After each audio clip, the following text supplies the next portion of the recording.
Hi everyone, motion in one dimension का part 1 हमने पढ़ लिया है, जिसमें हमने मोशन, रेस्ट, डिस्टेंस, डिस्प्लेसमेंट, इनका वेरिएशन, इनमें चेंजेस, इनके फॉर्मूलाज और जो मेजर इनमें डिफरेंसेस हैं वो हम स्टडी कर चुके हैं। अब डिस्टेंस एंड डिस्प्लेसमेंट मिलने के बाद हमें कुछ नई क्वांटिटीज़ हमने उनके बेसिस पर बनाई, जिसमें सबसे पहले आता है speed. Motion in one dimension. तो स्पीड बेसिकली क्या है? स्पीड है distance covered divided by time. Distance covered divided by time. तो स्पीड जो क्वांटिटी है वो हमें मिल जाएगी। मान लीजिए हमने 10 डिस्टेंस कवर्ड किए। पहला डिस्टेंस d1 था 10, दूसरा डिस्टेंस d2 था 20, तीसरा डिस्टेंस d2 था 10।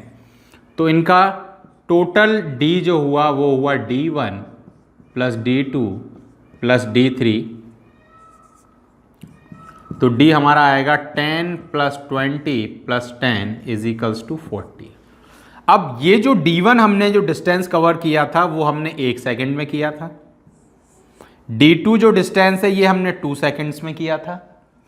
d3 जो डिस्टेंस कवर्ड है ये हमने 3 सेकेंड्स में किया था। तो यहां पर टोटल टाइम टेकन हम लिखेंगे।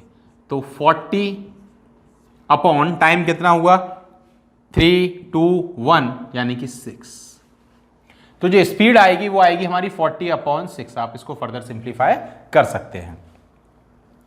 तो स्पीड नाउ, अब स्पीड की यूनिट क्या होगी? तो स्पीड मिलकर किससे बनी है? स्पीड मिलकर बनी है डिस्टेंस से, और डिस्टेंस को ऐसा यूनिट क्या होती है? मीटर। और डिवाइड किससे होता है? टाइम से, और टाइम की ऐसा यूनिट क्या है? सेकेंड।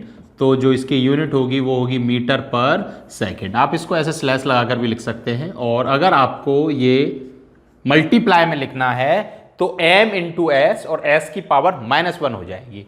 देखिए ये मैथमेटिक्स का कंसेप्ट होता है। अगर x अपॉन y है और इनको डिवाइड की बजाय आप मल्टीप्लाई में लिखना चाहते हैं तो आप इसको x इंटू वाई भी लिख सकते हैं, लेकिन y की पावर -1 हो जाएगी। तो I think speed is clear to you. तो स्पीड क्या है? डिस्टेंस जो कवर्ड है अगर उसको हम टाइम से डिवाइड कर दें तो वो क्वांटिटी मिल जाएगी, जो क्वांटिटी हमें ये बताएगी कि हम 1 सेकेंड में कितना डिस्टेंस कवर्ड कर रहे हैं। देखिए मीटर पर सेकेंड। तो स्पीड हमें क्या बताती है? डिस्टेंस कवर्ड पर सेकेंड। यानी कि अगर हमने 50 मीटर डिस्टेंस कवर्ड किया है 5 सेकेंड में, तो 1 सेकेंड में हम 10 मीटर कवर कर रहे हैं। यानी कि हमारी स्पीड जो है वो 1 सेकेंड में 10 मीटर कवर करने की है। तो इस फॉर्मूले में वेरिएशंस लाकर, यानी कि डिस्टेंस अगर हमको सब्जेक्ट बनाना है तो हम टाइम इंटू स्पीड करके डिस्टेंस कवर निकाल सकते हैं, और अगर टाइम निकालना है तो डिस्टेंस अपॉन स्पीड करके टाइम निकाल सकते हैं। इसके अलावा ये तो वो क्वांटिटी है। तो स्पीड जो है वो किससे मिली? स्पीड हमें डिस्टेंस से मिली। डिस्टेंस कैसी क्वांटिटी है? डिस्टेंस स्केलर क्वांटिटी है। तो जो स्पीड होगी वो भी कैसी क्वांटिटी होगी? स्केलर क्वांटिटी होगी। डिस्टेंस के अलावा हमें एक दूसरी क्वांटिटी और मिली थी, जो थी हमारे पास डिस्प्लेसमेंट। अब डिस्प्लेसमेंट से भी हमें एक क्वांटिटी मिलेगी। डिस्प्लेसमेंट डिवाइडेड बाय टाइम हमें देता है यहां पर वेलोसिटी। यानी कि velocity is equals to displacement divided by time. तो वेलोसिटी क्या है? वेलोसिटी है डिस्प्लेसमेंट पर सेकंड। इसकी यूनिट जरा देखिए। डिस्प्लेसमेंट को मीटर में नापेंगे, टाइम को सेकंड में नापेंगे, तो इसकी भी यूनिट बन जाएगी मीटर पर सेकंड। तो ऐसा unit of velocity is equals to metre per second. अब यहां समझने वाली बात यह है कि स्पीड भी डिस्टेंस कवर्ड अपॉन टाइम था, velocity displacement covered upon time था। तो इनमें चेंज क्या है? वेलोसिटी और स्पीड में अंतर क्या है? तो एक मेजर डिफरेंस तो हमारी समझ में आ गया कि जो स्पीड है वो स्केलर क्वांटिटी है, और जो वेलोसिटी है वो वेक्टर क्वांटिटी है। वो वेक्टर क्वांटिटी है क्योंकि वो डिस्प्लेसमेंट से बनी है, और वो स्केलर क्वांटिटी है क्योंकि वो डिस्टेंस से बनी है। अब हमें वेलोसिटी की जरूरत क्यों पड़ी? क्योंकि स्पीड से हमारा काम चल रहा था। तो इसको जरा समझते हैं। देखिए, आपने मेरे से कहा कि सर मुझे आपके घर आना है, तो मुझे क्या करना होगा? मैंने आपसे कहा कि 40 मीटर पर सेकंड से डिस्टेंस कवर करिए। 40 मीटर पर सेकंड से कवर करिए। आप यहां पर थे और आपको घर आना था और घर ये था, और आपको जब इस तरफ आना था तो मैंने आपसे कहा 40 मीटर पर सेकंड से आप चलिए। आपने चलना स्टार्ट किया, लेकिन आप इस तरफ न चलकर आप इधर चलते हुए चले गए। मैंने आपसे कहा कि ये जो डिस्टेंस है यहां पर अगर आप 40 मीटर पर सेकंड से चलेंगे तो 10 सेकंड से मेरे पास पहुंच जाएंगे। कितनी देर में पहुंच जाएंगे? 10 सेकंड्स में। लेकिन आपने इस तरफ चलने की बजाय इस तरफ चलना स्टार्ट कर दिया। अब मैंने तो आपसे कहा था 10 सेकंड, आपको 10 मिनट हुए, 10 आवर्स हुए, 10 डे हुए, 10 ईयर हुए, लेकिन आप यहां नहीं पहुंचे क्योंकि आप कंटिन्यूअसली किधर चल रहे हैं? इधर चल रहे हैं। इसलिए स्पीड से हमारा काम नहीं चल रहा था। हमें एक ऐसी क्वांटिटी चाहिए थी जो हमें पर्टिकुलरली वहां पहुंचा दे जहां हम जाना चाहते थे।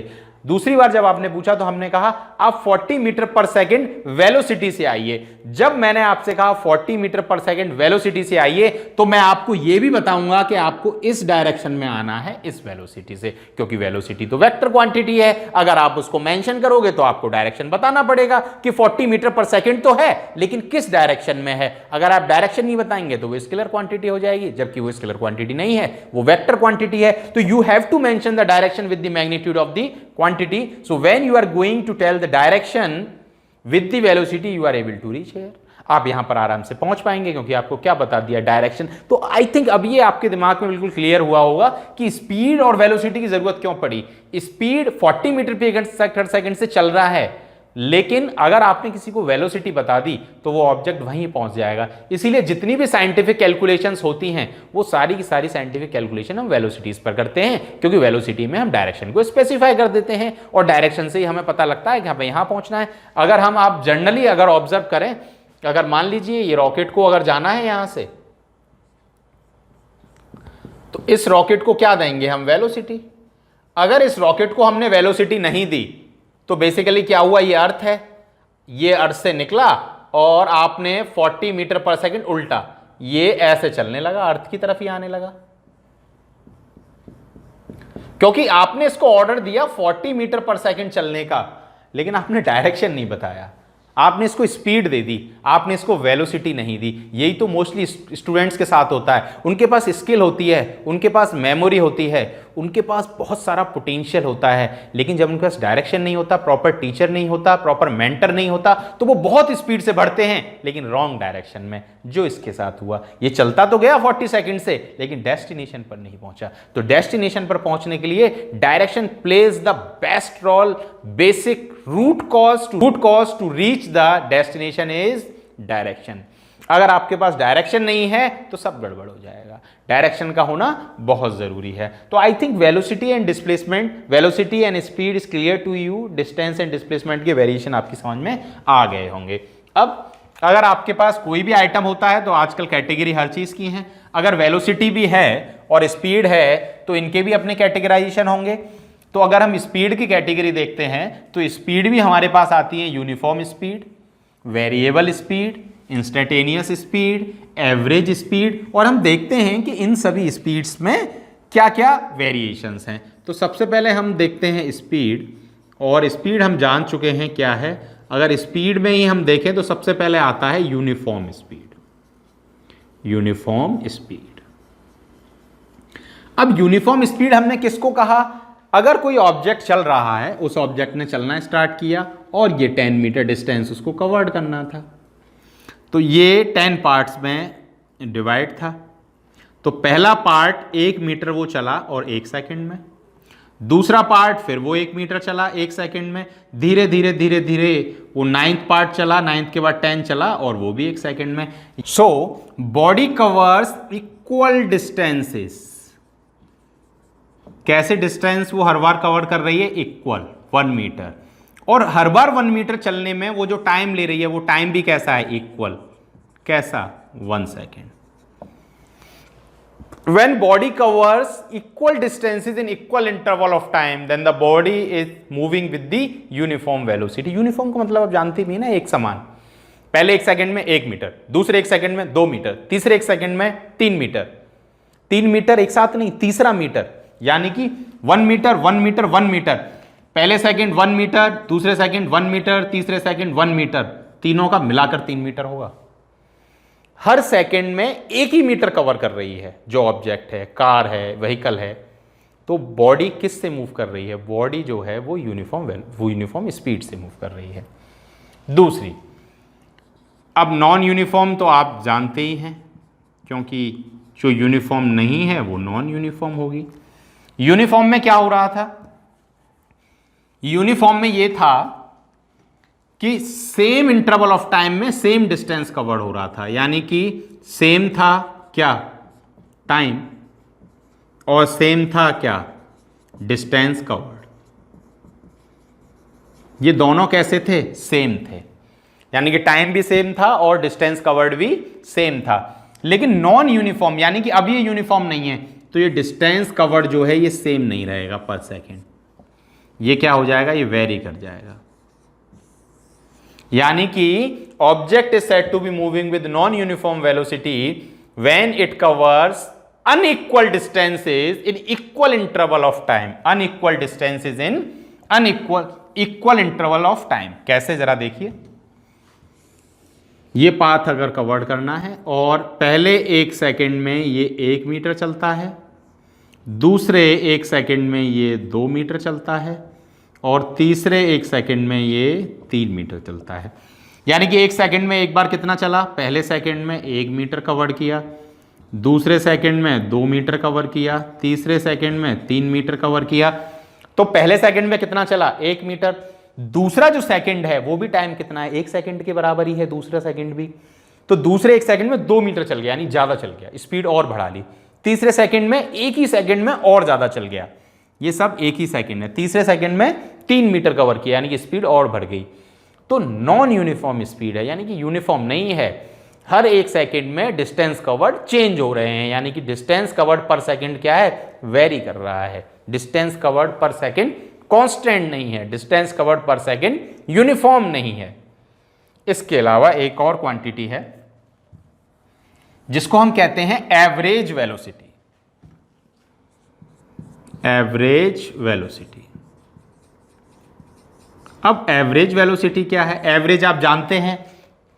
एवरेज क्या है? सभी क्वांटिटीज को आप ऐड करिए और नंबर ऑफ क्वांटिटीज से डिवाइड कर दीजिए।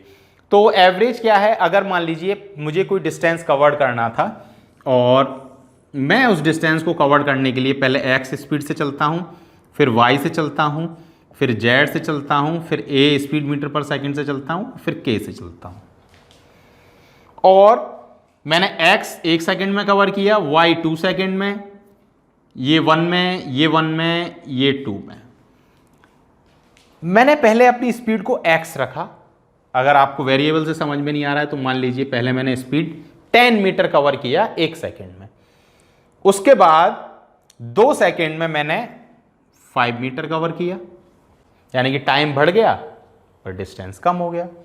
तीसरे 1 सेकंड में मैंने 20 मीटर कवर किया, उसके बाद 1 सेकंड में मैंने 30 मीटर कवर किया, उसके बाद मैंने 2 सेकंड में 50 मीटर कवर किया। तो डिफरेंट वेलोसिटीज हैं। आपने अपने दोस्त से पूछा कि मुझे मथुरा से आगरा आना है, तो आपसे कहा जाएगा कि आगरा आना है, मैं किस स्पीड से आऊं? तो आप जब अपनी बाइक से जाते हैं तो आप देखते हैं कभी आप 10 चलाते हैं, कभी आप 5 चलाते हैं, कभी 20, कभी 30, कभी 50, तो आप उसको बता नहीं पाएंगे। आप उसको क्या करेंगे? आप इसका एक एवरेज निकालेंगे। एवरेज कैसे निकालेंगे? आप कहेंगे मुझे मथुरा से आगरा आने में टाइम लगता है 2 + 1 3, 1 + 2 + 1 + 1 + 2,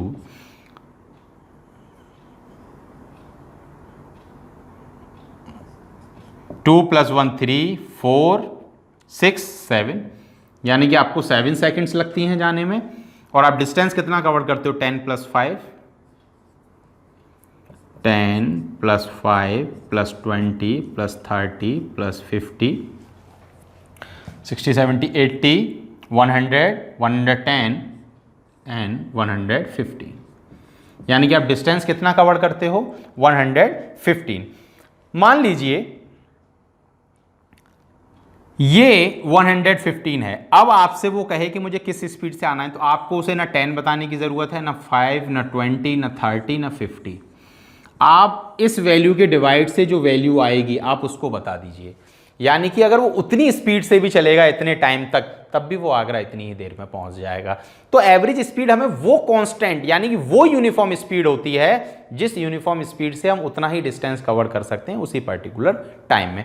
एक और क्वांटिटी होती है इंस्टेंटेनियस स्पीड। देखिए बेटा, इंस्टेंटेनियस जो है वो वर्ड का मतलब होता है एट पर्टिकुलर इंस्टेंट, यानी कि किसी भी क्षण या पल में अगर कोई स्पीड पूछी जाती है तो उस पर्टिकुलर इंस्टेंट की स्पीड को इंस्टेंटेनियस स्पीड कहते हैं।